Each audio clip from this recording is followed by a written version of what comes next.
आज Doubtnut app download करें। Doubtnut पर अपने सभी गणित, रसायन विज्ञान, भौतिक विज्ञान और जीव विज्ञान के डाउट्स का करो सफाया। बस प्रश्न की फोटो खींचो, एक ही प्रश्न को क्रॉप करो और तुरंत वीडियो सोल्यूशन पाओ। अभी डाउनलोड करें।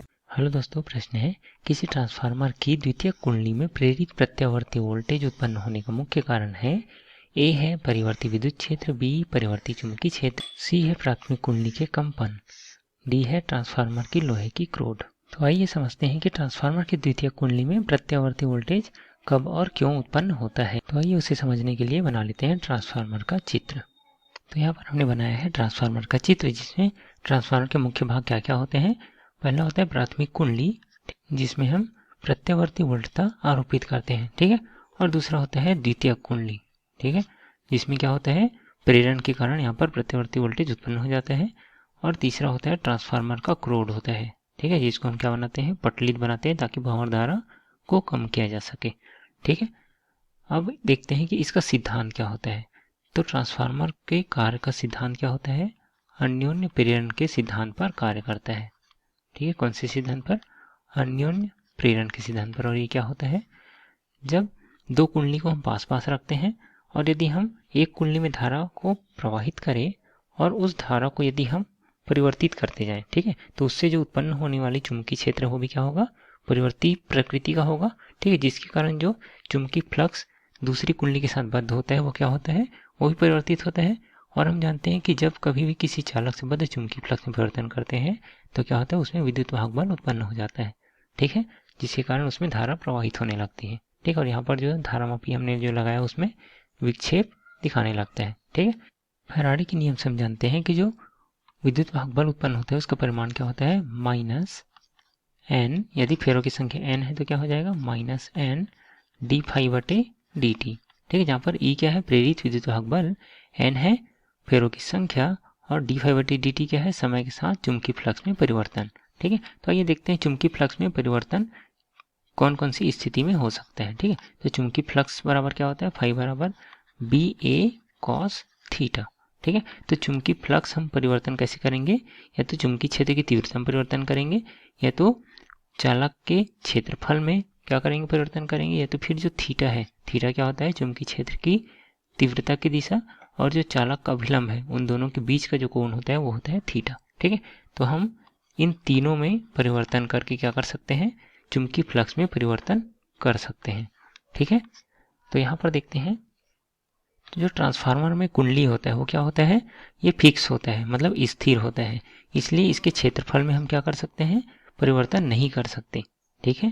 क्षेत्रफल में परिवर्तन कैसे करते हैं, मान लीजिए कि यहाँ पर एक चुंबकीय क्षेत्र है, ठीक है, एक समान चुंबकीय क्षेत्र है जिसकी दिशा क्या है, अंदर की ओर, लंबवत अंदर की ओर है। अब यदि हम यहाँ पर एक चालक रख दें, ठीक है, और उसे हम बाहर की ओर खींचेंगे, ठीक है, बाहर की ओर खींचेंगे तो क्या होगा, जो क्षेत्र जिससे कि चुंबकीय बल रेखाएं लंबवत इससे गुजर रही है उस क्षेत्र में क्या होगी, कमी होगी। तो इस प्रकार यदि हम उसको क्षेत्र से बाहर खींचेंगे तो उसके क्षेत्रफल में परिवर्तन कर सकते हैं, परंतु ट्रांसफार्मर का जो कुंडली होता है वो क्या होता है, स्थिर होता है, इसलिए हम क्षेत्रफल में परिवर्तन नहीं कर सकते, ठीक है। और थीटा क्या होता है, यदि हम इस तल को चुंबकीय क्षेत्र के किसी कोण पर रखेंगे, ठीक है, तो थीटा में परिवर्तन कर सकते हैं, परंतु इसका जो कुंडली होता है वो क्या होता है, स्थिर होता है, इसलिए इसमें भी परिवर्तन नहीं कर सकते हैं, ठीक है। तो कौन सा बचा, चुंबकीय क्षेत्र की तीव्रता।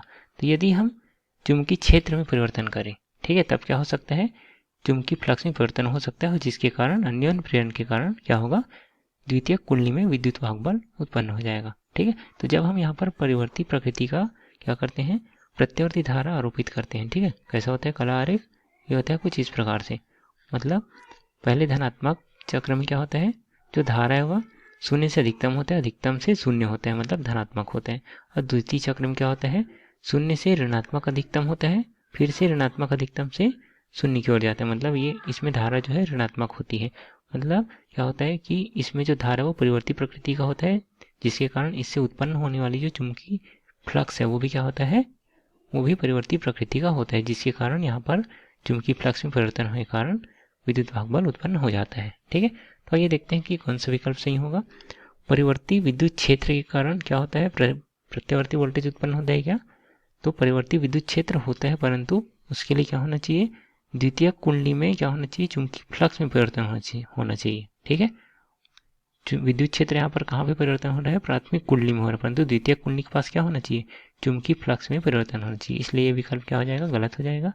दूसरा है परिवर्ती चुंबकीय क्षेत्र, तो ये विकल्प क्या होगा, सही होगा, क्योंकि यदि चुंबकीय क्षेत्र में परिवर्तन करे तो चुंबकीय फ्लक्स में परिवर्तन होगा और यहाँ पर विद्युत भाग बल प्रेरित हो जाएगा। ठीक है, इसलिए सही विकल्प क्या होगा, विकल्प बी। ठीक है, सी देख लेते हैं, प्राथमिक कुंडली के कंपन। तो प्राथमिक कुंडली में यदि हम कंपन कराएंगे तो जो हम धारा आरोपित करेंगे उसमें कोई भी परिवर्तन नहीं होगा और चुंबकीय क्षेत्र में भी कोई परिवर्तन नहीं होगा, इसके कारण कोई भी विद्युत भाग बल प्रेरित नहीं होगा, इसलिए ये विकल्प भी गलत हो जाएगा। और ट्रांसफार्मर की लोहे की क्रोड, तो लोहे की क्रोड क्या है, यहाँ पर जो चुंबकीय फ्लक्स उत्पन्न हो रही है उसको द्वितीय कुंडली तक जाने के लिए क्या है, आवश्यक है, लेकिन इस कारण से भी यह इसका मुख्य कारण नहीं है प्रत्यावर्ती वोल्टेज उत्पन्न होने का। मुख्य कारण क्या है, चुंबकीय फ्लक्स में परिवर्तन। हम जानते हैं कि फैराडे के नियम से जब किसी चालक से बाद चुंबकीय फ्लक्स में परिवर्तन करते हैं तभी क्या होता है, उसमें विद्युत भाग बल प्रेरित होता है, इसलिए यह विकल्प क्या हो जाएगा, गलत हो जाता है। सही विकल्प क्या होगा, परिवर्ती चुंबकीय क्षेत्र के कारण ही क्या होता है, प्रत्यावर्ती वोल्टेज उत्पन्न होते हैं ट्रांसफार्मर की द्वितीय कुंडली में। ठीक है, धन्यवाद। कक्षा 6 से 12वीं से लेकर नीट, IIT, JEE वो एडवांस के लेवल तक 1 करोड़ से ज्यादा छात्रों का भरोसा।